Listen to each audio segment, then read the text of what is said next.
Hey everybody, it's your boy T.Y. Stone Muscle checking in. Um, this video right here is going to be on the great DMX. Uh, DMX was someone who came out with an album in the 90s sometime. Dark as hell. It's dark and hell is hot. It's dark and hell is hot. And then the second one, I think it was Flesh of My Flesh, Blood of My Blood. And those albums came out the same year. I just was like, who is this guy? Who is this dude that's barking on these rap songs and almost sounds exactly like a dog? I go look into him. I go and look into his history and see what his childhood was like, or read what his childhood was like, and how hard it was for him. And the survival of the streets out there in Yonkers probably wasn't easy. Probably wasn't easy. He was probably one of those guys that didn't make it easier, But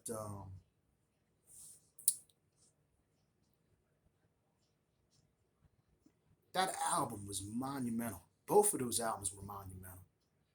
And I couldn't for the life of me think how somebody who just seemed like he was just so wild and in the streets and rah rah, how could he have sat down the time to write all those songs? And then I thought to myself, those songs are probably an accumulation of raps and rhymes through the years. You know what I mean? His love for another thing, his love for the Bible, his knowledge of the Bible was like a preacher. As a matter of fact, Earl was a preacher. Not only was he an entertainer, dad,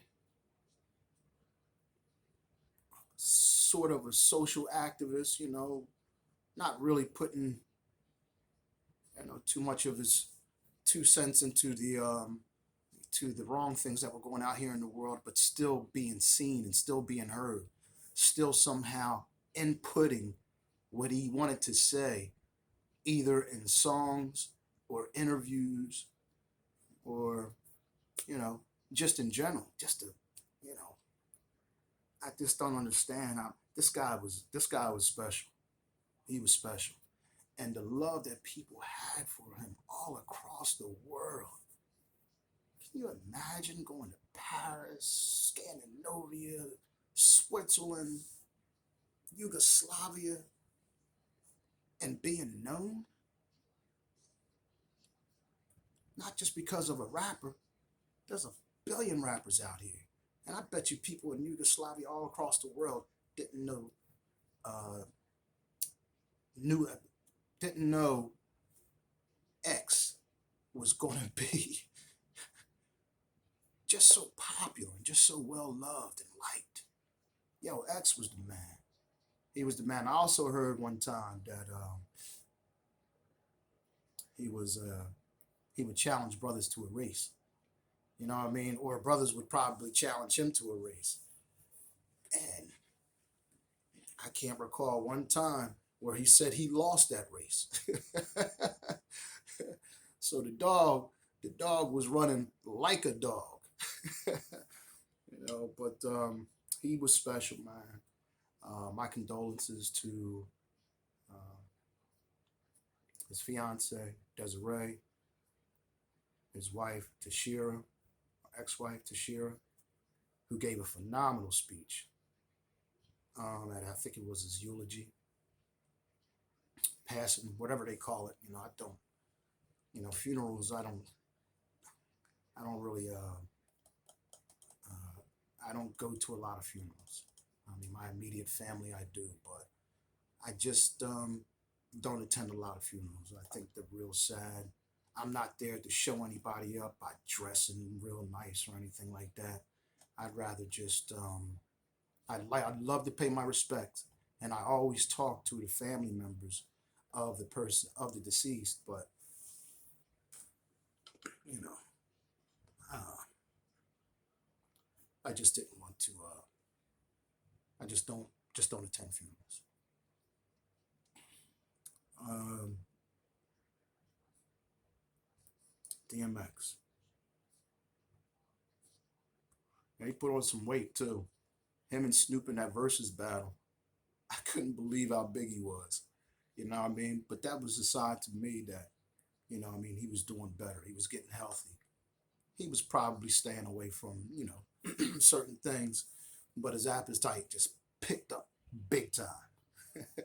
He was, man, Earl looked like he was about, DMX looked like he was probably about 200 pounds. And I know all his life he was no more than probably 170, you know? He was probably no more than 170, but you probably didn't want to mess with him. I don't think he was one of those. I don't think he was one of those little dudes that you could just, trample over or just say what you want to him. I don't think it was that easy at all. Matter of fact, I think I recalled him one time saying in an interview, he said, I do this.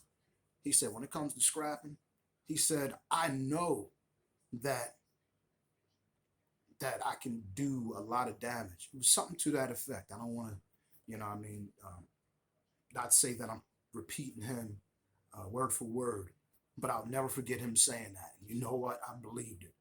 I believed every bit of it because of his energy, all that energy that he had. You know what I mean? Yeah, but hey, dog, so well, I said, what in the world? I said, does this guy pause? You know what I mean? I said, man, the energy on this dude is amazing. And love the fact to see that his daughter um, got on stage and did a rap song that we were clapping to. Man, the rap song was so good. And I almost, a tear almost came to my eye when she said, "On the days I'm feeling sad, uh, y'all know him as X. I call him Dad," or something like that. I can't remember the rhymes because I can't rhyme. But I can't remember the rhyme that little girl said, man. But when she said that, boy, my eyes welled up with tears, and I just said, man, some of us just leave this earth too soon. You know, I was blessed. I was fortunate enough to still be here after being shot. You know what I mean? And almost killed because I had to be airlifted in a helicopter. You know what I mean? With a collapsed lung from Montgomery County to Philadelphia, which I had to be on a helicopter. I say I probably was up there probably for about 15 minutes. It might have been 15 minutes or something like that. But shout out to the University of Penn for saving my life. And people on the helicopter who made sure I was safely put and uh, probably saved my life because I kept waking up. I was blacking out, blacked out probably about 4 or 5 times, but I kept waking up. So I don't know if they were shooting Narcan at me or something, giving me some a heart boost, a jolt, or something like that. But they kept me alive, and I thank them very much for that. Thank you, University of Penn, and most important, the Most High. Thank you, Jesus. Um, I wish I knew the Bible like X did, because I would quote a couple verses right now and would say them with his energy. Um, just gone too soon. Just gone too soon. Shout out to Black Rob and his family. Black Rob was 52 years old. X was 50. And then another person that we had grew up admiring and loving as an entertainer was Shock G. And Shock G was, I believe, 57 years old. 57 or 58, excuse me.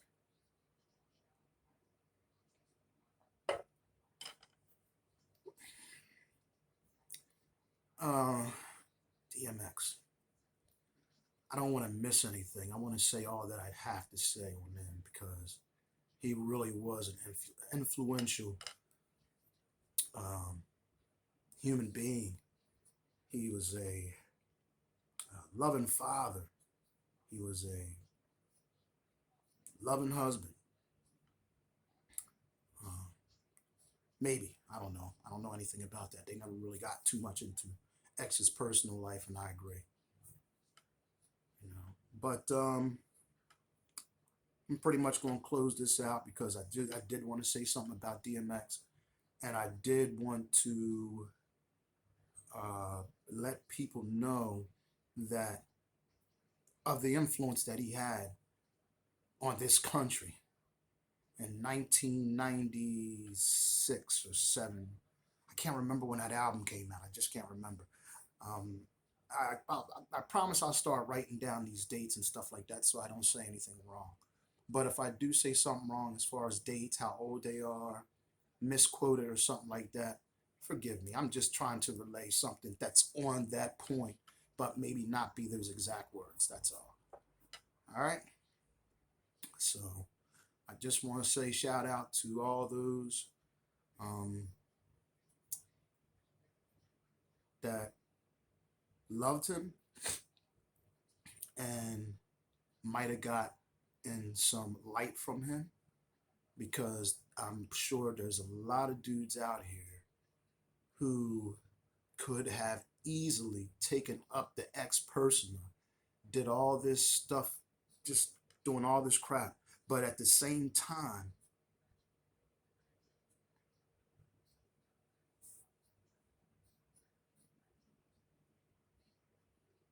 just being a really good, decent human being. You know what I mean? He was just a decent human being, and you knew it. You felt it. His raps were one thing. They were dark and it was hot.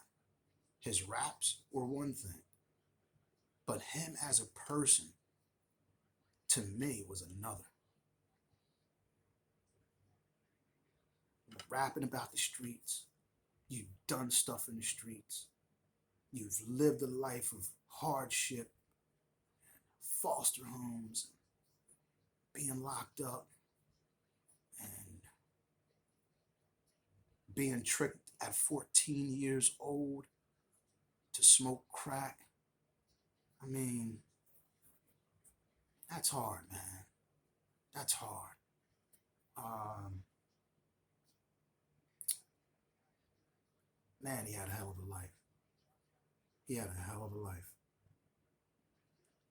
I bet you in his 50 years, he lived a life in those 10 years more than most of us men will live in 60, 70 years. So shout out to X. Um, and shout out to his family. Uh, Shout out to Kanye West. I can't believe I'm saying that, but when I heard that he was the one that put together that Barclays Center setup, it threw me off guard, and I was just like, oh, okay. I was like, Kanye, I'm feeling him on this one. You know what I mean? Because it's something that I would have done. I would have done it with no problem. You're worth $1.3 billion.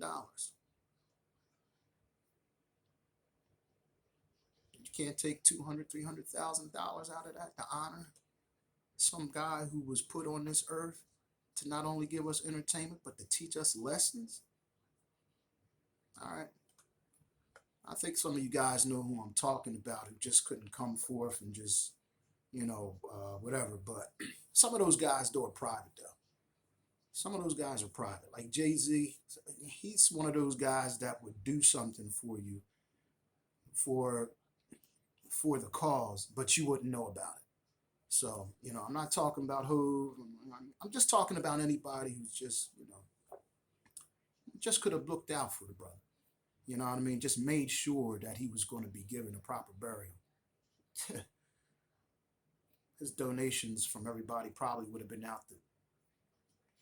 It probably would have been an amazing 10, $15 million. Who knows? I don't know. But shout out to Kanye West for giving X the proper send off. And, X, rest in peace.